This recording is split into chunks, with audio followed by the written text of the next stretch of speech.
She dialed 911 because 3 children were playing in a lake on a quiet Tuesday afternoon. Standing on the shoreline with her phone pressed against her ear, she pointed directly at my kids as if they were committing a crime. Then the police cruiser arrived. The moment the officer stepped out and recognized me, the look on her face changed completely.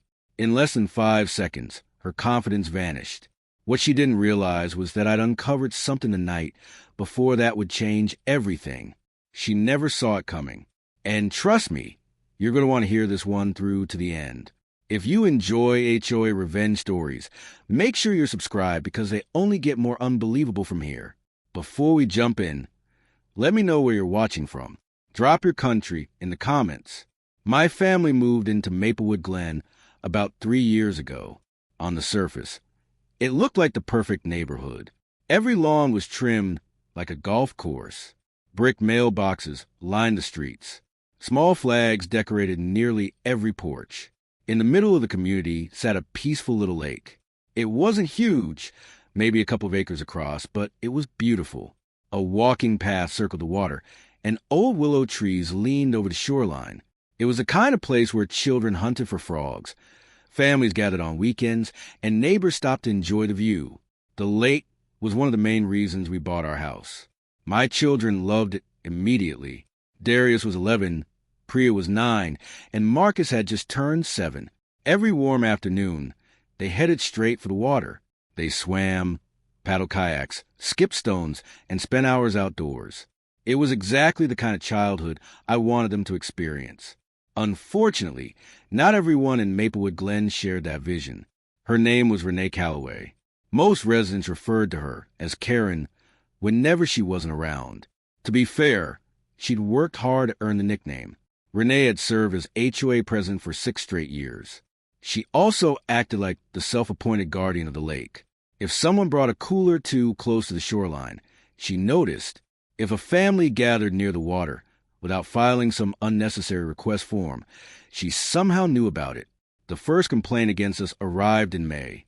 A written violation notice appeared under our front door claiming that my children had been swimming without HOA-approved life jackets.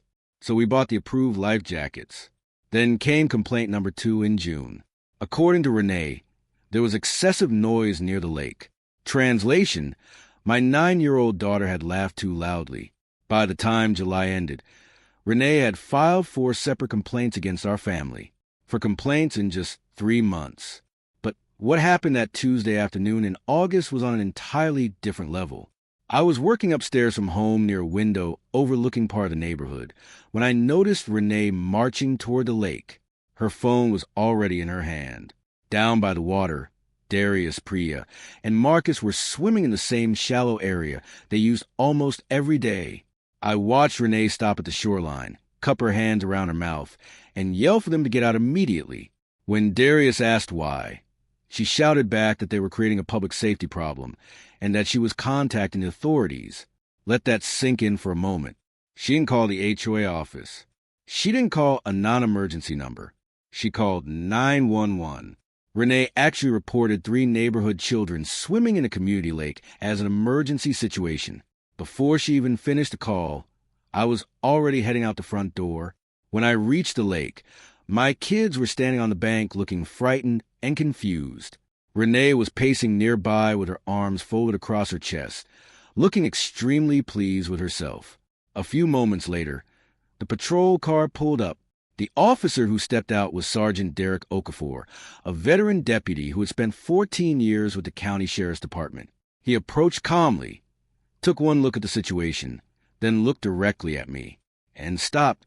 Derek happened to be the brother of one of my old college roommates. We'd crossed paths many times over the years at family cookouts, holiday parties, and community events. He knew exactly who I was, and he definitely knew my children. He glanced at Renee, looked back at me, and then politely asked her to explain the nature of the emergency. Renee immediately launched into a speech.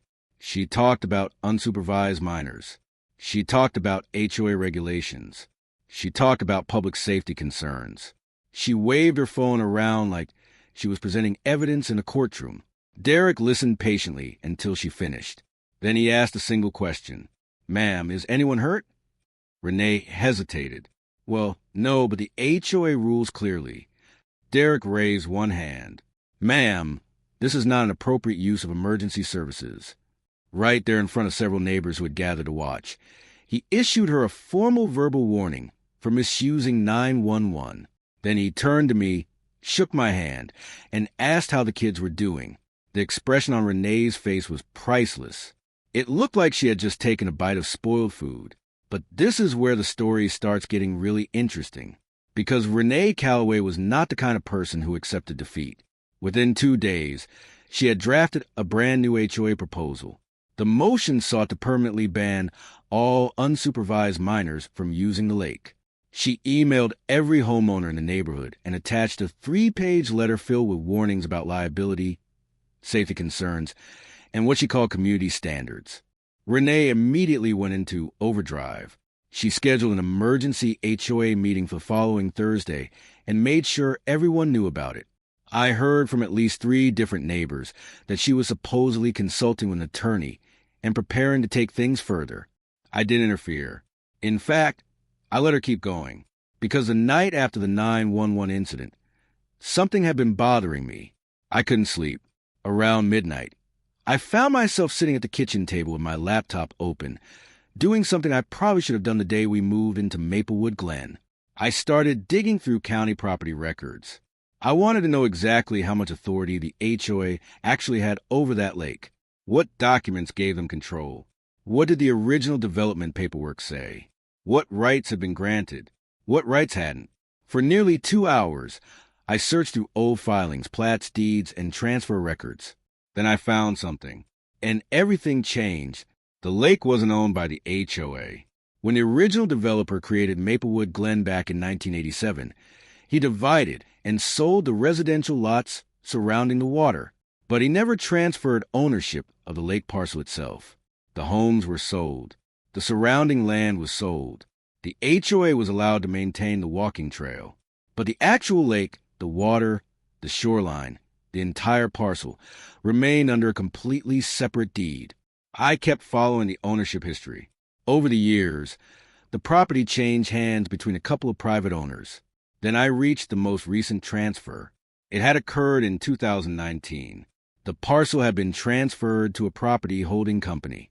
And the moment I saw the company name, I froze. I recognized it immediately.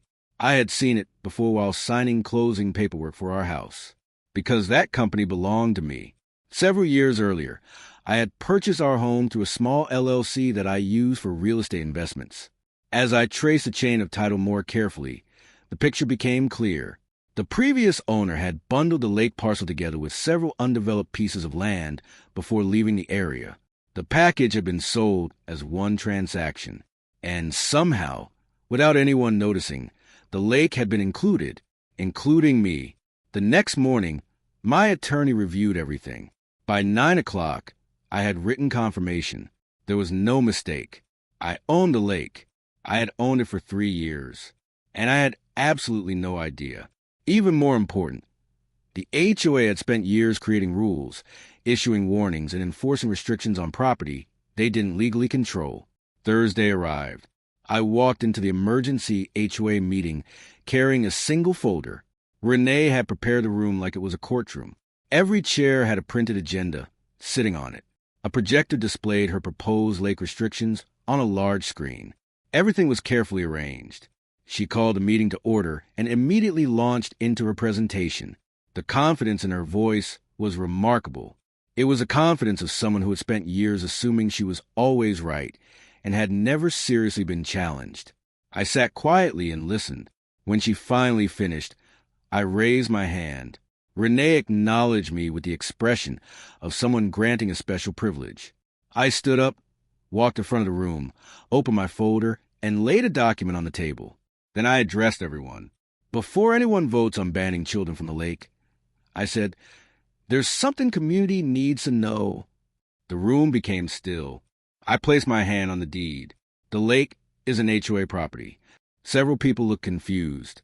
Then I continued, "It belongs to me." A few heads snapped up. "I've owned it since 2019. Silence filled the room. I explained that the deed had never been transferred to the association. I explained the ownership history. And then I said the part that hit hardest. Every permit requirement, every warning, every complaint issued against my family regarding that lake has been enforced without legal authority. You could have heard a pin drop. Renee stared at the document. Then she looked at me, then back at the document. Finally, she shook her head. That's impossible. I shrugged. Your attorney is welcome to contact mine. That was when things started unraveling. 3 homeowners immediately asked to inspect the deed for themselves. 2 others began asking Renee questions. Questions she couldn't answer. Questions she clearly hadn't expected. Meanwhile, a woman seated near the back of the room quietly started clapping. A few others joined in. Within 15 minutes, Renee's proposal was effectively dead. Within 30 minutes, the entire discussion had shifted. No one was talking about banning children anymore. Now they were asking whether the HOA board had spent years operating outside the limits of its authority. The conversation grew louder. The frustration grew stronger. And Renee had no response. The following Monday, she resigned. There was no speech, no explanation, no farewell message. Just a brief one-line email sent to the board announcing she was stepping down. That was it. By Wednesday morning, my kids were back in the water, swimming, laughing, enjoying the lake like they always had. Only this time there was one important difference. Technically, they were swimming on property their family owned. And if you think that's the craziest part of this story, wait until you hear about what we discovered hidden beyond those old willow trees. But that's a story for another day. If you're new to HOA Revenge Stories, make sure you subscribe, because one thing I've learned is that HOA bullies always make the same mistake. They underestimate the wrong person. And trust me, we're only getting started.